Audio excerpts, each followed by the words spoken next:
สบายดีลูกค้าทุกท่านท่านกำลังซอกหาวิธีแก้ไขดีที่สุดสำหรับตานางเล็กนำใช้ในการก่อสร้างการกสิกรรมเลี้ยงสัตว์หรือเฮ็ดหัวบ่พวกเรามีความเชี่ยวชาญในการผลิตตานางเล็กตานางเล็กมีหลายขนาดที่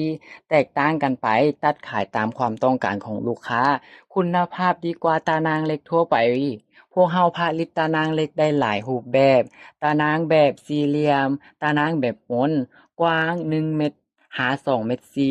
ตานางสังกะสีธรรมดาและตานางสังกะสีจุ่มฮ้อนสามารถตัดรูปแบบและขนาดที่ลูกค้าต้องการผลิตด้วยเครื่องจักรอัตโนมัติและเทคโนโลยีที่ทันสมัยรับประกันมีคุณภาพสูงเฮ็ดจากโลหะที่แข็งแรงบ่เข้าเมียงไวบ่ดกง่ายทนต่อการเข้าเมียงได้ดีทนต่อแดดและฝนเหมาะสำหรับทุกสภาพแวดล้อม นำใช้ในการก่อสร้างหรืออุตสาหกรรมต่างๆเฮ็ดรั้วป้องกันสัตว์เลี้ยงและอื่นๆได้